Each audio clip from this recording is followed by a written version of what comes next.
Homeschooling gaining ground among Filipino families. Los Angeles second grader Alessandra Magsaysay religiously wakes up every day at 7 a.m., prepares for her classes and, avoiding the usual busy drive to school, walks a few steps to her classroom at her family's modest home in the San Fernando Valley. She's among the growing number of school children in the U.S. who get their early education from their parents or other relatives at home. In fact, all 4 children of Raymond and Donna Magsaysay, immigrants who arrived in 2004, have been enjoying this non-traditional approach to education from childhood. They avoid the hustle of the congested freeway on the way to regular brick and mortar school. The children from the lineage of the late popular Philippine President Ramon Magsaysay are among the estimated 2 million children, in grades K-12, who are home educated in the U.S. according to a research conducted by Dr. Brian Ray of the National Home of Education Research Institute. It appears the homeschool population is continuing to grow at an estimated 2% to 8% per annum over the past few years.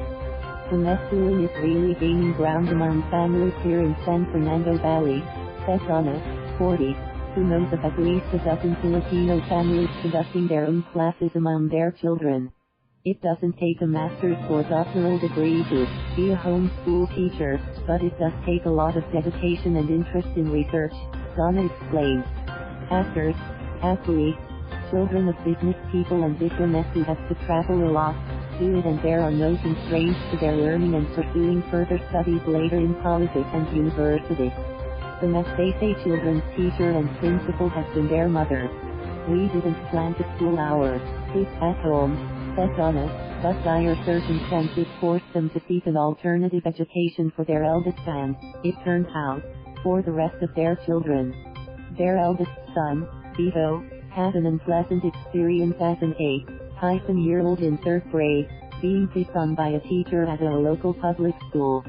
Friends from church said a regular school might not be a right fit and suggested homeschooling.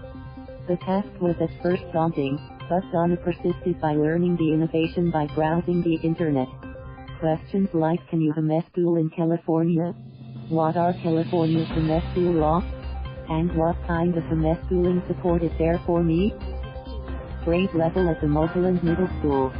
They all hurdled the standardized achievement tests to be accepted at the regular schools and colleges. The youngest, Allesandra, 8, is in 2nd grade, reading at a 4th grade level, based on state testing. She's at the 3rd grade level in English. My mom teaches very well, said Sebastian, whose ambition is to follow his brother to the highly rated El Camino Real Charter High School and to graduate from the university. She is strict, but we get to chill at home and go to after-school activity like martial arts and music, to be with friends. The homeschool child is allowed to focus on a field of specialty like math or science, music, among others, and the parent-teacher follows a specific curriculum for their fields of interest. Donna follows Inspire Charter School curriculum, which is state-accredited. She said there is a budget of $800 for every child in the home program and public schools to fund school supplies, books and related expenses. This fund also supports after-school enrichment programs from dance, martial arts, math and science, field trips and other extracurricular activities.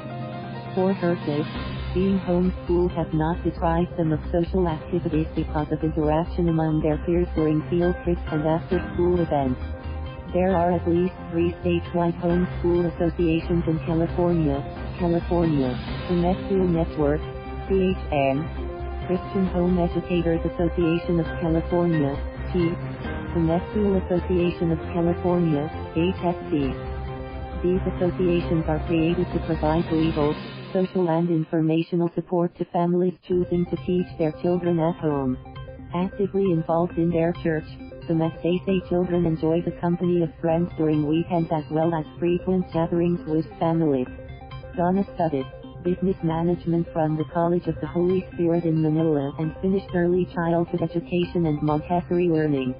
Her husband owned and managed a construction business specializing in remodeling. Currently, they run a restaurant in Northridge called Mambo, which offers rice bowls and fusion dishes from the Philippines, Korea, Hawaii, Mexico and the Mediterranean.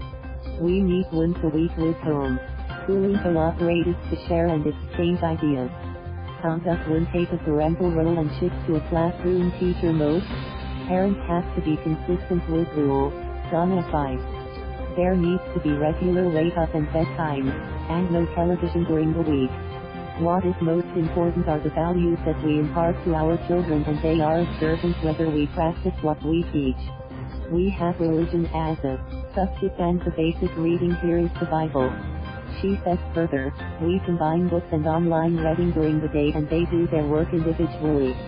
Based on the children's curriculum or grade, the state has a set of reading requirements and tests that they have to take and complete. All her kids always scored at the advanced placement, AP, level. The Magsaysay are articulate, responsive, respectful yet expressive of their views. Some of them occasionally help at the mango counter, taking customer orders during their spare time. Allesandra sometimes brings her homework to the restaurant and gets tutoring from her mother, from a vacant corner table. At her age, she knows how to interact maturely with the restaurant staff. Her mother smiles. Thank you for watching. Please subscribe.